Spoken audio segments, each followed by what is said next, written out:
he uses his intellectual skills to get the points and get this and get the ratings. But when he tells me about this stuff as an executive, I'm like, Jerry, when are we leaving and when are we coming back? I don't really, because I know it's going to be great. I don't need to know the details, but I'm a beneficiary of his details, though. He keeps me out of trouble, right? So again, but that's when I'm talking to him or when I'm trying to influence him and get his attention, it's about lifestyle. It's about we could do this, we could do that. And he's just really excited, right? Now, quick hint. So you might get a person on their primary to get their attention, but in terms of really their logic and their decision is on their secondary drive, right? Every time I try to influence, I can get him excited. But he always has other questions. Once he transitions to that secondary drive, he always has questions, no matter how much I prepare, right? So that's a hack. Just and the same thing with me. You might get me warm and fuzzy in terms of helping people, but at the end of the day, I need a win-win goal, right? So people might think, oh, Karla, but it needs to make sense at the end of the day. And that's with all of us. That's what the data shows.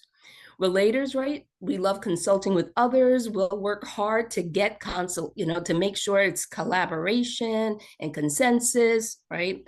And we love giving back. Again, that's the primary. Then the intellectuals, right? Buying motives of details. They want step by step. Oh, this is missing. That's missing. Oh my gosh. And I would say just spiritually, universal principle, God has surrounded me with intellectuals in my family, my best assistants, because they keep me out of trouble because I get excited. I'm like, we're gonna build a plane, we're gonna fly, let's go. And they're like, Carla. So Karla, this is so, I just have to jump in. Like, this is yeah. so, this is resonating so much. So my primary, I'm a director and I'm a creator. I like to build things, obviously, right? VP, so I like to design things. And I find that I butt heads the most with intellectuals. It's like, okay, so you're designing this, right? You're moving full speed ahead. Have you thought about this? Have you thought about this? Have you thought about that? Dotting the I's, crossing the T's. And it's like, okay, I may not have all that figured out yet. Like I'm someone that kind of goes off of a hunch. Like I'll act off of a dream or off of getting intuition on something. Very abstract way of kind of doing things. And then I just kind of figure it out as I go. And these folks are the folks that if I'm trying to sell you on why you need to join me, and if this is what you're looking for, anyway, case in point, just Oh wanted to no, point that but out. that is so important from a personal development because if you are seeking to influence or network with someone and you speak a different language and you think you got them because that's you, because you're the director, like everybody's living a life by design. But an intellectual, they need the information. Do not try to push, right? Give them everything. Give them all the websites, give them all the reading material, and still give them time and allow them to come back to you. Once they make their decision, because once they've had to look at everything. But if you're there trying to do, you're going to be frustrated, and they're going to be frustrated, and they're not going to do anything, right? Mm. So that's so important to see, and how we can get fooled as HR professionals a lot of times. Again, I love this because it's what's underneath, right? Because you might think, oh, that means accounting people, IT people, finance people are intellectuals. Not necessarily. That's a skill that they have that they may use to get to their why. I have a mentor that's a director, executive, owns, has a couple of locations for his accounting firm. And all he talks about is putting his feet in the sand in Miami. Whenever he's in Philly, I need to get back to Miami. So, but he's just showing all the details. Though he'll talk about the stock market, all this data. But you might think he's an intellectual. What's driving him to run that business is his director motivation. It's not his skills. That's just a tool in the toolbox that we've developed, right? So Mario or Chris, did you have any questions? I see a lot of head nodding, but I want to make sure I'm creating No, space. no, I think this resonates perfectly because, and I like the fact that you highlighted the intellectual aspect as far as being detailed as being a skill because I sit back and think about myself and I'm like, yeah. I'm very similar to Jennifer, where it's like, hey, I want to get things done, but I do also think about, okay, that skill, which, being in accounting and HR, it's like, okay, I need to make sure those details are there so I can get there. But yeah. Exactly. So It's that's that what the resonates. logic, right? You just trained yourself. You're like, oh, I'm gonna be stopped. I'm not gonna get to my director lifestyle if I don't do what I'm supposed to do, right? Yeah. So exactly. Chris, did you have a comment? No, no, this is great. We haven't gotten to the details on mine yet, but I love where it's going. Got it. So validators, right? Validators love that attention and focus, right? And a lot of times, what I hear feedback from validators, but I've spent like 3 years actually being a practitioner at this stuff, is that they're also great at giving validation, right? You feel warm and fuzzy when you're around them. They just make you feel great, but it's so natural. And a quick story. So, my youngest son, a couple of years ago, we were taking turns taking care of my father in law when he was living independently at the time. So he went over to the house, to the apartment, and fixed him breakfast. And then he took a picture of, he's a validator. He took a picture of the breakfast. Oh, look what I made for Papa. So he sent it to myself, my husband, and our oldest son. And then when he gave it to his Papa, Papa-up's like, oh, the eggs are a little runny. That was it. All he needed was just, oh, thank you, Bobby. But no, Pop-Up said the eggs were runny. So that's the last time Pop-Up got cream of wheat moving forward from Bobby. Because he just needs to give a little bit, right? Just to give that energy. You give a college student boy, like, oh, I'm gonna do something good for Pop-Up. And then Pop-Up's gonna love it. But Pop-Up didn't love it. So that's the thing. You have to give them that. But if you don't know that that's it, like for me, I wouldn't care, right? Because I'm related, like, I'm not looking for that. And a lot of times I see that people that come up as validators, like, oh, is that a bad thing? No, it's just, it's like, it's not good or bad. It just is, right? Of how we're designed, but it's so important. And then executives, proof, like, where's the proof, right? I want to see that it works. Once it works, I'm in. And they're looking for that third party testimonial, and they're not looking for a whole lot of details. So it's the opposite true. So if you are an intellectual and you're trying to sell me, like, I know what my goals are for the, and unless I could pull out what you're talking, but if you continue down that track with too much information, you lost me, and it's just bad. It's not a good thing. So you have to pick up those cues as well, right? So again, directors, when you're talking to them, again, in the networking scheme, you are a data collector, right? A lot of people will just throw up on people when they meet people, but you really, it's like going to a doctor and the doctor basically says, oh, Mario, here's your prescription. But that doctor didn't take any labs. They didn't ask you what your signs were, your symptoms. And if you notice, when you go to a doctor's office, all through the chain, from the receptionist who picks up the phone to the medical assistant to the nurse, they all say, what brings you in today? They're all collecting data along the points. But we think we know what somebody else wants, but we have to become people that ask questions, right? And looking for those cues. Now, another quick hack, because a lot of people are like, oh, Karla, if I don't have the link, Karla, and I have drive cards and I make fun of this stuff because I love it. But one quick hack is asking this question: besides work and family, what are you most passionate about?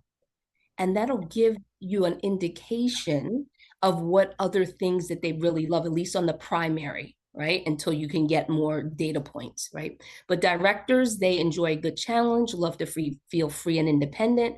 They thrive on being creative. They love just life. They are fun people. I love my direct. I'm attracted to directors because they're fun, right? They find joy in overcoming obstacles and making a difference in the world. So you pick up that energy. So if you see somebody like bigger there's life in the room, like, oh, they might be, right? So relators, right? They're, in terms of Mario, I'm sure that you have people that you have long-term relationships with. You can call them anytime, especially if that's your secondary. They're like, Mario, let me pick up the phone because they just love you, right? But it's authentic. It's not, it's, you know, you can't really fake it. So the thing is, to me, you want to leverage that also, but that's what people see around you, right? In terms of the networking. And then intellectuals, when they keep asking those questions, but they love reading and wanting more and more information. They love books. They love nature. They just love soaking in a lot of things. That's why they have stuff to come out. They have all that information just flowing in there. So they can, again, drive systems work in terms of the networking, in terms of managing your teams, because it leverages people in their gifts and talents, right? Like if I really need somebody to think of something, like Jerry, this is what's happening. Can you just tell me what you think? And he will actually think a lot and come up with different ways. Jen? So, Carl, I just wanted to say, so if you have logged into VP Circle into your personal portal and updated your profile, you will notice that we've put there's an option for you to identify your primary and secondary drives in your profile. Why are we doing that? Because again, the idea is that people are looking at your profile and they're trying to get a sense of you so they know how best to try to forge a relationship, right? If I'm talking to an intellectual, what was the last one where they want proof and they want an Executive. intellectual executive or an executive intellectual, the way I might go about trying to forge a relationship may be very different than perhaps how I might go about trying to establish a relationship with somebody else, or when I might need to simply just front load why I'm talking to them, versus, hey, I mean, like, how's the weather today, versus, no, I'm reaching out to you because I'm trying to get this done, or I'm trying to get this role and I see you work here and I thought maybe you could help me. Like, let's just be really direct and to the point. So it's like trying to figure out what's the approach. I just think this is so relevant to how we go about forging relationships, how we go about our networking strategy, because everybody's gonna want to attack this a little bit differently. I just wanted to kind of point that out. Now that's an excellent point. And, we're going to DC, Congressional Black Caucus, Wednesday through Saturday, right? And it's so big. They have all these different things. And I'm looking and coming up with my networking plan, right? My focus is I don't love systems, but I realize I need systems to go to the next level in my practice, right?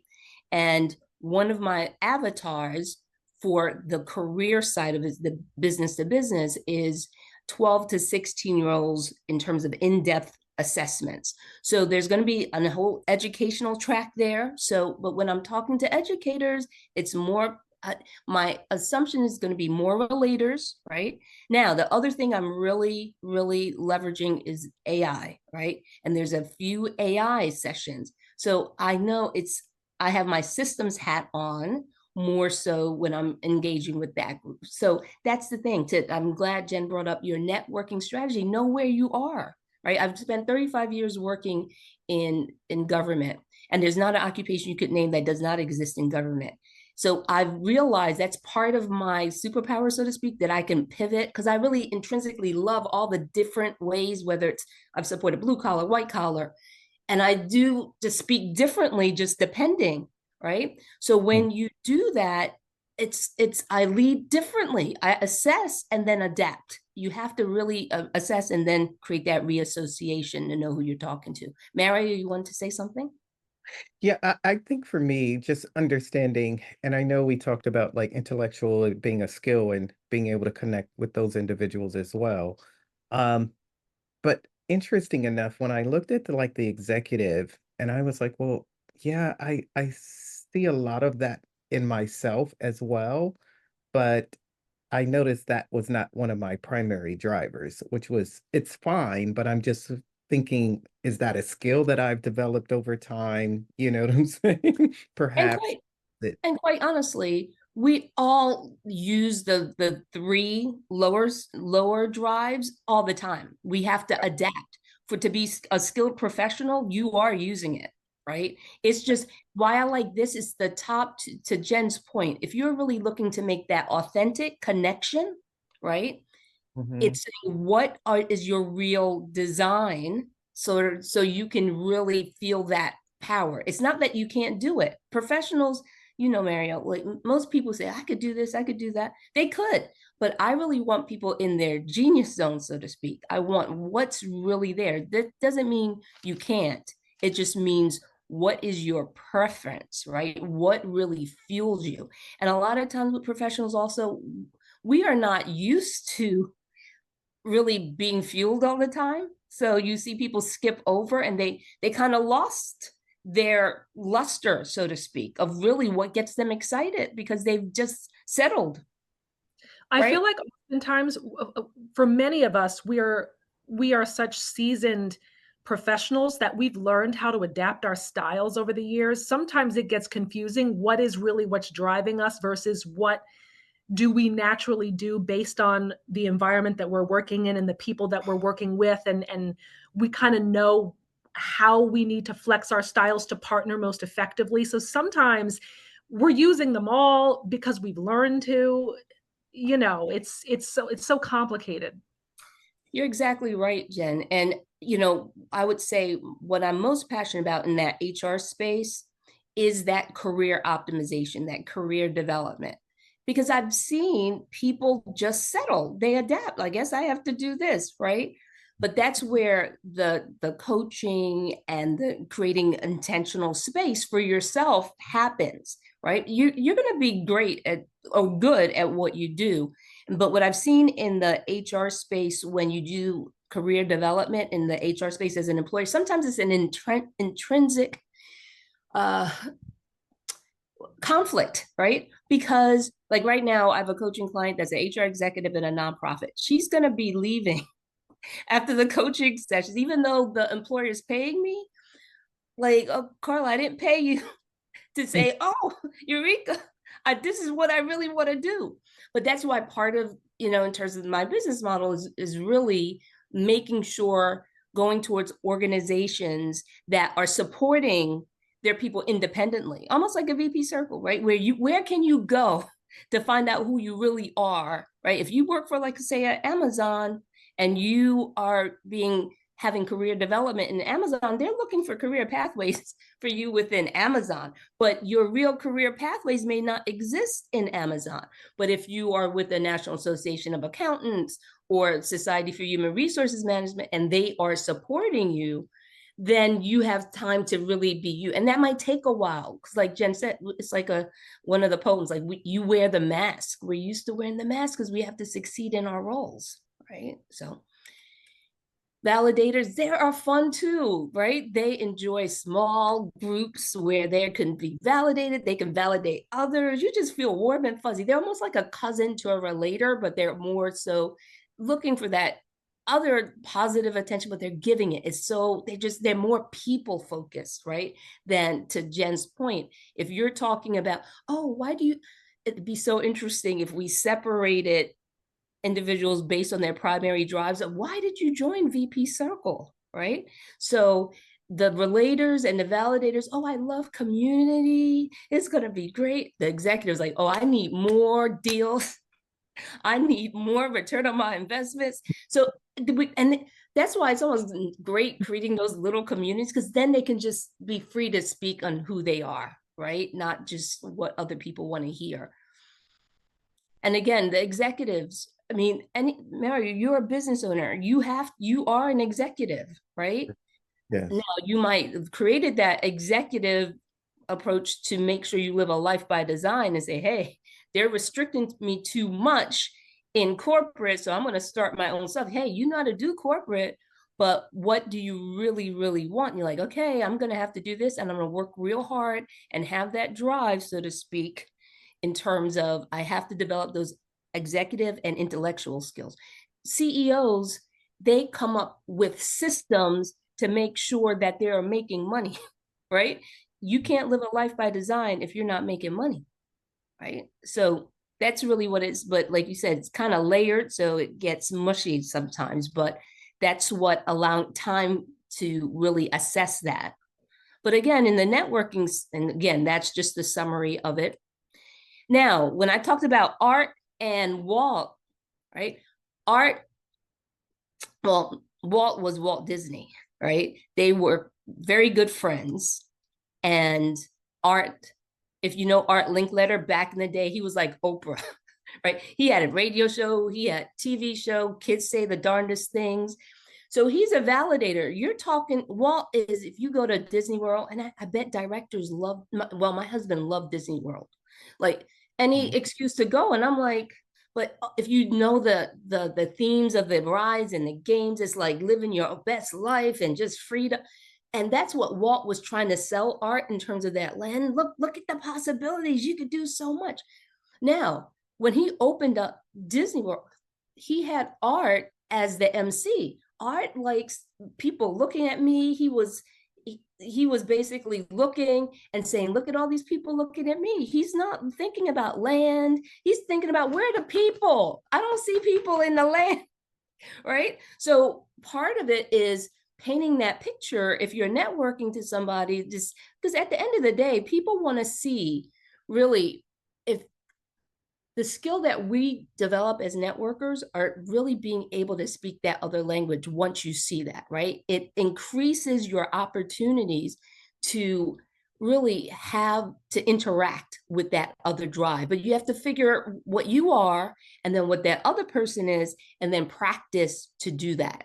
In terms of, it's like when you're preaching to the choir, right? It's like, oh, other pastors always can connect with other pastors and so on and so forth. But if you're trying to connect with the other people, you have to be able to speak their language. The other 80%, you're going to be fine with other directors. We'll be talking about lifestyle. Oh yeah, I want to go here. I want to go there. Relators, I want to help this person. The systems. Oh, did you get another system for that? Validators. Yeah, you want to go to a concert? Let's have some fun, right? And the executives, what's your bottom line? I love executives. What numbers, right? If you speak to like, and Mara, you've probably been in so many conversations with CEOs, and that's when well, no, more so CFOs, right? When you think, and Gen 2, when you think about HR people connecting with the fiscal person, people, they just want to cut, slash. Does that mean that's, but one of my mentors, like 10 years ago, I learned it's like when I'm asking for something, I better talk about the return on investment. If I'm asking for more people, okay, how is that going to help the bottom line? And it seems basic, but it's a practice that we have to do, right? And it's also with networking. Now, a behavior will not change if you don't account it with a reassociation, right? Basically, what's in it for me? Right? If you're networking with that other person, you want to be able to say, okay, they're this, but they're looking for that. And that's where you're really just saying, okay, I remember, you guys know Drew Carey, big comedian that went to The Price is Right. And the producers of Price is Right, they wanted him so bad, right? And he kept just saying no. He's like, that's an old man show. Like, I'm not trying be an old man. And he had lots of money already from Whose Line Is It Anyway and the Drew Carey show. He was a multimillionaire. He was good. The producer asked him, well, okay, what do you like?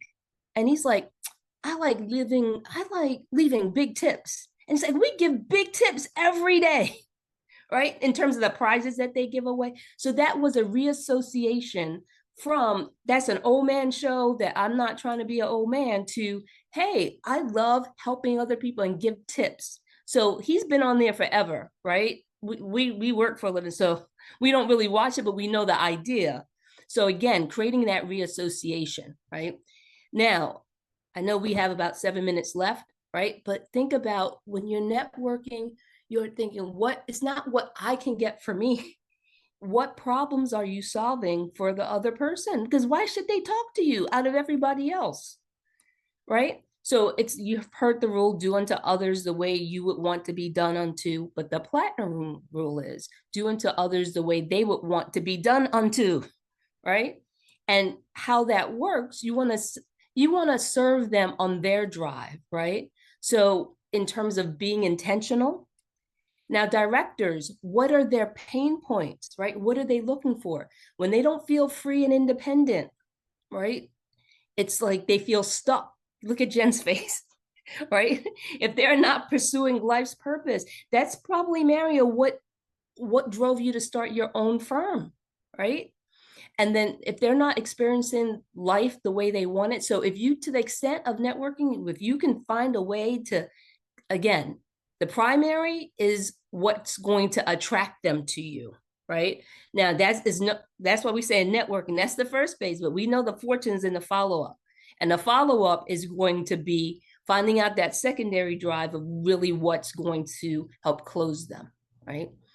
And then and that's just to quickly jump into that, Karla. So there are probably 24 VP Circle members in corporate right now that are trying to become business owners, that are trying to leave corporate and jump into business for themselves. So I don't know if they're directors, who knows, but it's like, wouldn't it be so great if we could be armed with this information, such great conversation starters for someone like a Mario to be able to share his experience, like, hey, this is how I went about changing my life, freeing myself up. I know you're trying to do the same thing. Let's, let's talk about it. Let's start a conversation. Anyway, just wanted to say that. Oh, exactly. Right. In VP Circle, we're seeking to add value to others. So that's how we're finding out what they're really looking for. So on that level, and I come across in terms of my career direct assessments with adults, it shows that they're very entrepreneurial, right? But a lot of times the way they get stuck is, what type of business should I open, right? And yes, you should assess your skills and your interests, but also your motivations also, right? Like why, right? And that makes a difference in the selection of what type of business. So excellent point.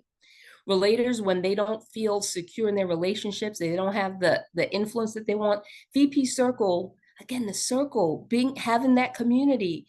I'm telling you, if you ask the relators, and if you ask open-ended questions, and if people who say they love the community aspect of VP Circle, they're probably relators and validators, right? That's important to them. That fuels them. And then the intellectuals, when they can't find things, Jen, to your point, if they're intellectual and they're trying to start a business, they will not start a business until they have everything figured out.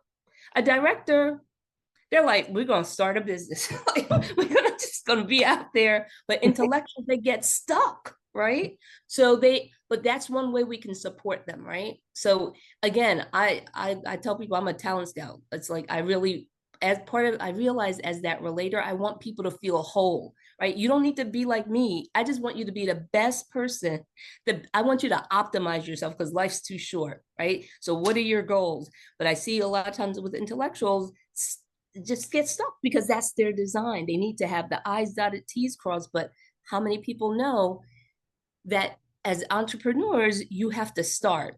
You have to, it's like, you'll get the data, but I know that's part of my design. So intellectually, they're just like, I know, Karla, but I'm scared, whatever it is, but it's true. That's how they feel. Validators, right? When they're just exhausted, we're serving the teams. They're so ungrateful. They're like, I'm not getting anything. I'm going to VP Circle. At least they give me respect, right? So again, it's, what are they looking for?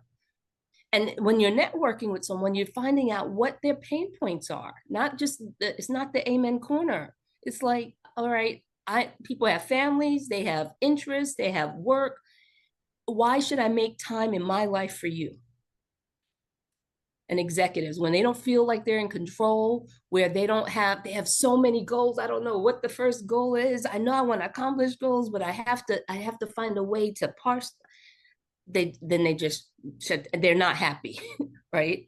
So that's one thing that you're assessing, right? Again, selling benefits, not ideas. I have a great idea. How is it going to benefit me? Why should I hang out with you? Right now, we have, like, I want to be respectful of the time. So any questions? And one thing I want to put, Jen, I noticed when I saw in the email, I think that's a different link. I think that's it gets you the assessment, but I want to give you a replacement link, and I'm gonna put it in the chat too. And Chris, you have my commitment to make sure you get what you need. I'm gonna call the company to make sure you get that. But any questions, because it is 12:45 and I want to make sure that I'm giving you what you need. and again, connections, but we can have more, we can have a one-on-one conversation about yours, and but we wanted to at least talk about the concept of when you are networking is not just collecting cards, it's collecting data, right? About the person. Any opportunity you get to have more information. You know what the number one occupation for closing is, right? And I'll put you out of your suspense. Doctors, right? Because we are trained to give, and some people might not see doctors as salespeople, right? They're not salespeople, but they are business owners, some of them, right? They do represent multi-billion-dollar industries, but we are trained to give doctors information, right? On multiple times. So imagine if we had the same information about our clients that doctors get about their clients, it would be a wrap. So I just want to really just encourage you to make sure that you are spending more time listening and assessing and figuring out what the internal motivations are of these people, and then adapting that. But Yeah, this, I think this was so incredibly helpful. The idea is that, all of our VP Circle members, I mean, I was going to say all of our new members, but our group is new, so everybody's new. And the idea is that everybody is going to sit through this. We're going to be offering this 3 or 4 times this year, or over the next 12 months. And we're hoping that, people will really take this information into consideration when they're formulating like what their networking strategy is. I always thought networking was, just showing up at a cocktail party or showing up at an event, getting a glass of wine and just walking around and introducing myself. But that's not really what networking is. It's about being strategic, being proactive, knowing who you're looking to network with, why. It's about trying to understand the different profiles or the different people in the group and what their motivations are, and reaching out to those people. Right now we have, I'd say close to 280. I think we're at 280 executives that are currently in our directory, meaning that they've said, yes, Jen, publish my leader profile. I want to be in the group and I want people to reach out to me. So that's 280 people that are open to having conversations, meeting up, right? But it doesn't mean just go at everybody. It's like, what is your plan? What's your plan? Who are you reaching out to? Who are you networking with? And what information are you arming yourself with in order to do that in the most efficient, effective, and productive way possible? And hopefully this can help to inform those choices that you're making. I did put the link in, and Chris, you can use a different email address and that'll get it really even quicker to you, because it is a 50+ page report that you receive complimentary. And ask you to focus on your superpowers as well as your kryptonite, right? There's a very corny phrase that we use in the assessment world that you stay within, you'll never go without. So it's really maximizing who you are. And then, because when people are not operating in their gifts and talents, it's very messy. So, but sometimes we don't even know what that is. So. Yeah, I was actually, the big word that keeps coming to mind from your thought is that being aware of this can help you avoid so much frustration. Because if you're trying to talk to someone, I've learned you can't overpower influencing someone by overpowering them with your own needs, right? Like, I'm an executive, I'm just like, here's the proof, I'm giving it to you, like, it's done, this is it. And they're like, nah, why aren't you moving? This is all I need, I got it, I solved it. But you can't do that. So I feel like, yeah, this is very applicable to the networking, but just life in general, because it's just in dealing with other people who think and see things differently, and you can't impose your drive on other people. And then the other areas you can avoid frustration, because you should put yourself in a position where your natural strengths are what will help you excel in your position. So I think this is terrific. And it's also, you're absolutely right. And it's also, we have to be careful about violating someone's drive. That first one is so important to certain people, to all of us, right? If you're telling me, oh, I can't help this person, it's like I'm frozen. If you tell a pure executive or intellectual, like, why are you even thinking about that person, right? Well, I can't help it, right? Yeah. And if you tell an intellectual that just go do it. You have enough information. No, I don't have enough information, right?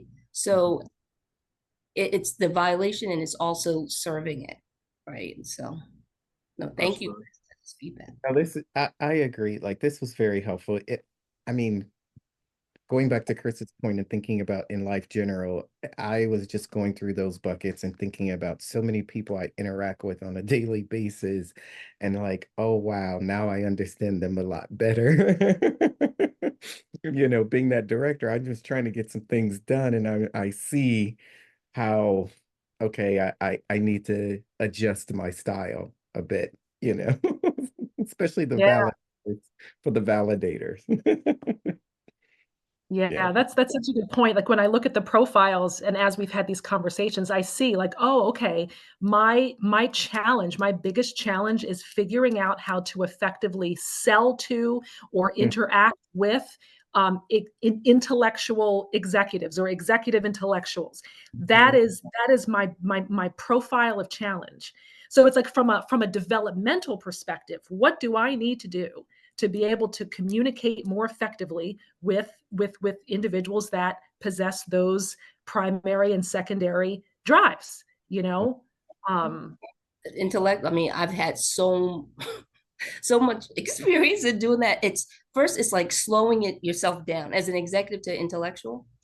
They need the time. So that means you have to quiet yourself, right? I mean, I've seen that they tend to say more words, right? I'm like, it isn't take, but they just have to get it out. They're thinking, and then it's just more words, and then you have to step back. Like this is gonna take a while. So, and that means maybe multiple touch points. Oh, you need more. All right, here. And just step away, go find another executive, whatever you need to calm yourself down, right? Is but I guess the way I look at it also is that they really keep you like my husband when he was booking for DC. He's like, Karla, do you know where you want to go? I'm like, no, I'm just going. He says, but you know, it's going to make a difference on the days. And I finally sat down and it really did make a difference because then I saw where there was events like fun events. Like I'm not trying to go to those and you got to pay extra money. That he said that made a difference. No, I came to the realization that I'm like, we're just going to stay all 5 days, but it really made a difference. We only need to stay 3. Like, because based on what, but I wouldn't sit down to really look at it. mm, So he's right, but I just was like, just get it done.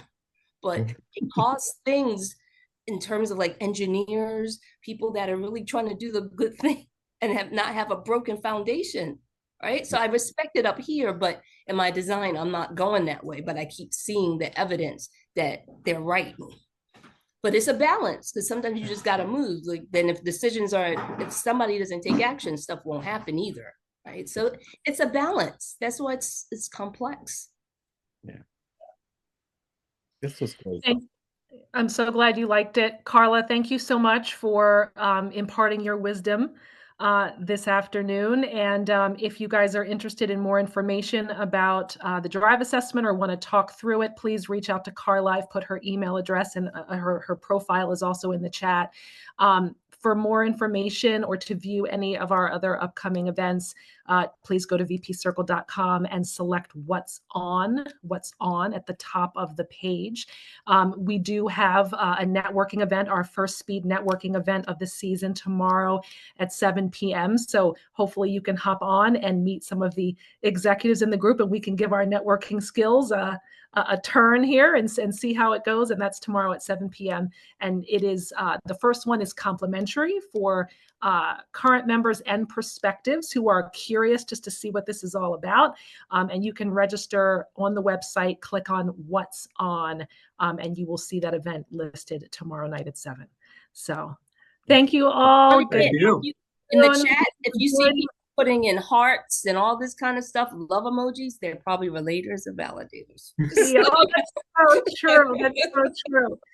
Chris, good to see you. Mario, great to meet you. Bye, Yeah, Karla. nice. See ya. Bye, everyone. Thank you. Bye.